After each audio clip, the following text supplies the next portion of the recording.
नमस्ते दोस्तों, आपको आपकी चैनल रहस्यमय उड़ीसा में स्वागत करते हैं। हमें आशा करते हैं कि भगवान श्री श्री जगन्नाथ जी की कृपा से आप सभी कुशल पूर्वक होंगे। अनंत कोटि विश्व ब्रह्मांड के स्वामी भगवान श्री श्री अनंत माधव के श्री चरण कमल में ये अधम दास का कोटि कोटि प्रणाम। तो दोस्तों, आज हम इसी वीडियो में जानेंगे कलयुग के अंत होने का चार धाम से क्या क्या संकेत मिलेंगे, श्री मंदिर से बार बार पत्थर गिरने का क्या तात्पर्य है, जब एक पक्ष 13 दिन का होता है तब भगवान श्री कल्की देव क्यों चिंतित होते हैं, आगे होने वाले महामारी और माता भैरवी की लीलाएं। महापुरुष श्री श्री अच्युतानंद जी सिर्फ जगन्नाथ धाम या फिर चार धाम से मिलने वाले संकेत के बारे में बात कही है। इसके बारे में क्या मालिका में कुछ लिखा है? अगर लिखा है तो क्या लिखा है, इसके बारे में हम जानते हैं। सत्ययुग में भगवान श्री सत्यनारायण बद्रीनाथ, त्रेता युग में भगवान श्री रामेश्वरम, द्वापर युग में भगवान श्री द्वारिकाधीश और कलयुग में भगवान श्री जगन्नाथ। कलयुग में श्री पुरुषोत्तम धाम को सबसे श्रेष्ठ माना गया, इसलिए ज़्यादातर संकेत यहाँ से मिलता है। लेकिन बाकी जो 3 धाम बद्रीनाथ, रामेश्वरम और द्वारकानाथ, वहाँ से भी बहुत सारे संकेत देखने को मिलता है। मालिका में इसके बारे में क्या प्रमाण मिलता है? महापुरुष श्री अच्युत कहते हैं, चारि धामे पुणी बाबुरे रक्तपात हुईव, जवन गण जे आसीण अधीनरे रखिव, मध्य मांस पुणी बिकिबे तीर्थ स्थान रे रही, तेणु कलिजुग नाश जे दिन अच्युत कही। महापुरुष यहाँ कहते हैं किसी एक या 2 नहीं बल्कि 4 धाम से रक्तपात होगा और इसके पीछे यवन लोगों का हाथ होगा। आने वाले समय में पहले यवन लोग भारत के 4 धाम पर अटैक करेंगे और इसके अंदर घुसकर इसे अपनी नियंत्रण में लाएंगे। बहुत सारे ऐसे म्लेच्छ लोग भी होंगे जो तीर्थ स्थान में मांस और शराब बेचेंगे, जिसके प्रभाव से ये पवित्र स्थान अपवित्र हो जाएगा। इसके प्रभाव से कलयुग और भी बलवान हो जाएगा और लोगों का विनाश होगा। अब हम ये बात जानते हैं, एक युग खत्म होने से पहले अथवा एक युग जब अपनी अंतिम चरण पर होता है, क्या क्या सब संकेत दिखने को मिलता है। ये सिर्फ कलयुग की बात नहीं, हर युग के अंत में खंड प्रलय होता है। भक्त समस्त लक्षण को देखकर समझ जाते हैं और पहले से अपनी तैयारी कर लेते हैं। साधारण मनुष्य को समझ में थोड़ा सा दिक्कत होता है। पूरे विश्व में जो कुछ भी होता है उसका संकेत पहले श्री जगन्नाथ मंदिर से मिल जाता है। पुरुषोत्तम क्षेत्र को मर्त्य वैकुंठ कहा गया है। वैकुंठ वहाँ है जहाँ भगवान श्री नारायण निवास करते हैं। अगर वैकुंठ धाम सुरक्षित नहीं तो मर्त्य में कहाँ से शांति आएगी?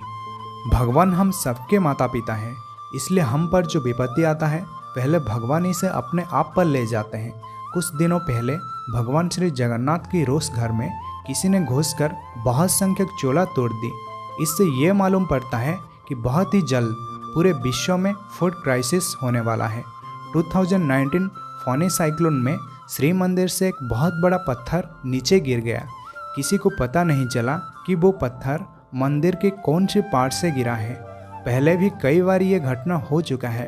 इससे हमें ये संकेत मिलता है कि निकट भविष्य में कुछ ऐसा घटना होने जा रहा है कि किसी का भी घर महफूज नहीं रहेगा। जब भगवान का श्री मंदिर सुरक्षित नहीं, अर्थात हमारा घर भी सुरक्षित नहीं रहेगा। हो सकता है कि बहुत बड़ा अर्थक्वेक हो या फिर कुछ और। प्रभु की लीला वही जानते हैं। महापुरुष श्री अच्युत कहते हैं, अणा बेढ़ारू जेबे पत्थर खसिव, कलंकी देवंकु सेवे चिंता जे लागिव। ये कहने का तात्पर्य, जब श्री मंदिर की आंला बेढ़ा से पत्थर गिरने लगेंगे तब महाप्रभु श्री कल्की देव चिंतित होंगे। 13 दिन पक्ष पड़िव जेबे, कलंकिंकु चिंता लागिव तेबे। ये कहने का तात्पर्य हम सब जानते हैं। एक पक्ष 15 दिन का होता है, कभी कभी बढ़कर 16 दिन हो जाता है और कभी घटकर 14 दिन हो जाता है। महापुरुष कहते हैं, जब 13 दिन का पक्ष गिरेगा भगवान श्री कल्की देव चिंतित होंगे। इससे हमें ये पता चलता है, जब 13 दिन का पक्ष होता है तब भगवान श्री कल्की देव का धर्म संस्थापना कर्म और भी तीव्र हो जाता है। आजकल दुनिया में इतना सब कुछ हो रहा है, फिर भी लोग अंधकार में सो रहे हैं। लोग कहते हैं कि कलयुग को 4,32,000 साल भोग होना है, लेकिन मालिका कहता है 5,000 साल भोग होगा, जो कि ऑलरेडी हो चुका है। अर्थात कलयुग अब खत्म हो चुका है और आद्य सत्ययुग का प्रारंभ भी हो चुका है। लोगों के मन में अब कन्फ्यूजन है कि हम किसे यकीन करें, 5,000 साल को या फिर 4,32,000 साल वाला कंसेप्ट को। देखिए, हम आपको एक एग्जाम्पल के माध्यम से समझाना चाहते हैं। आप जब मूवी देखने थिएटर में जाते हैं उससे पहले आप मूवी का टाइटल जरूर देख लेते हैं। इससे आप एक अनुमान लगाते हैं कि हाँ, ये फिल्म शायद ऐसा होगा, लेकिन आपको वास्तविकता तब पता लगेगा जब आप पूरा फिल्म देखेंगे। ये जो 4,32,000 साल कंसेप्ट को पकड़ कर बैठे हैं, ये लोग सिर्फ टाइटल देखकर गए हैं। यहाँ तो पूरा फिल्म पड़ा है जो कि मालिका शास्त्र के रूप में है। प्रीवियस वीडियो में हमने आपको बताया कि कलियुग के कैसे 4,32,000 से 5,000 साल भोग हुआ, कौन सा पाप कर्म के लिए कितना आयु हानि हुआ। जब आप न्यूज़पेपर पढ़ते हैं तब पहला आपका नज़र पड़ता है न्यूज़पेपर की हेडलाइन के ऊपर। क्या आप हेडलाइन से पूरी की पूरी जानकारी जान सकते हैं? जब तक आप पूरा पैराग्राफ को नहीं पढ़ेंगे तब तक आपको कुछ भी समझ में नहीं आएगा, तब तक आप वास्तविकता को नहीं जान पाएंगे। ये जो 4,32,000 साल का कंसेप्ट है, ये एक न्यूज़पेपर की हेडलाइन की तरह है। कौन सा पाप कर्म के लिए कलियुग का आयु कितना हानि हुआ है, इसका वीडियो प्लेलिस्ट में अवेलेबल है। हम भी डिस्क्रिप्शन बॉक्स में इसका लिंक भेज देते हैं, चाहे तो आप इसे देख सकते हैं। मालिका में पूरा ब्रह्मांड के बारे में लिखा है। सिर्फ डिस्ट्रक्शन नहीं बल्कि क्रिएशन के बारे में भी बहुत कुछ लिखा गया है। लोग इसे ना पढ़कर, इसका वास्तविकता को ना समझकर टिप्पणी देते हैं। ये सब रहा शास्त्र पुराण की बात। और एक बात है आपकी अनुभव की। आपका अनुभव, आपका विवेक आपको क्या कहता है, ये सबसे इम्पोर्टेंट है। शास्त्र पुराण की बात तो कोई भी कर सकता है। जो लिखा है उसे पढ़कर लोगों को बता देने से आपका या किसी का महानता सिद्ध नहीं होता। उड़िया भागवत में ये लिखा है, अनुभवे ज्ञानो प्रकाश हुई अनुभव करो मूल। ज्ञान अनुभव से आता है, शास्त्र पुराण पढ़ने से नहीं। ज़्यादातर हमने देखा है शास्त्र पुराण को अध्ययन करने वाले घमंडी होते हैं, अपने आप को सबसे बड़ा ज्ञानी समझते हैं।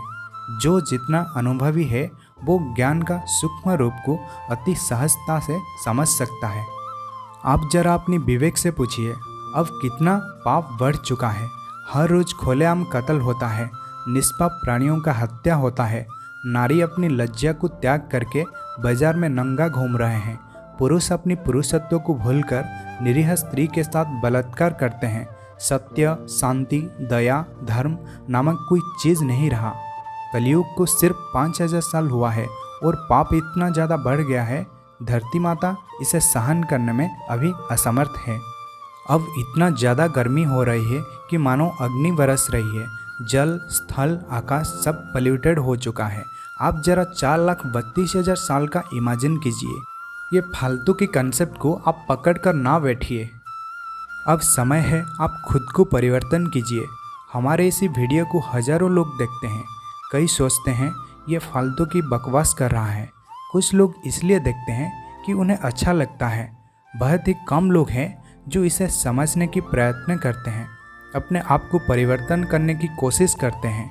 महापुरुष ने पहले से बोल दिया है कि मालिका उन्हें अच्छा लगेगा जो वास्तव में भक्त हैं। बाकी लोग इसे चाहकर भी समझ नहीं पाएंगे।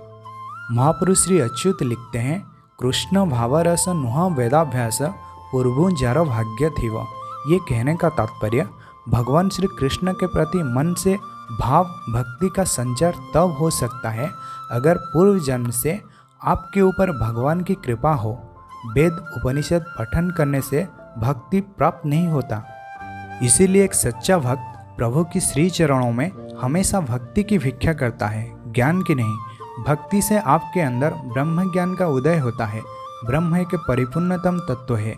इसे समझने के लिए भक्ति की आवश्यकता है। तो दोस्तों, इसी वीडियो में बस इतना ही है।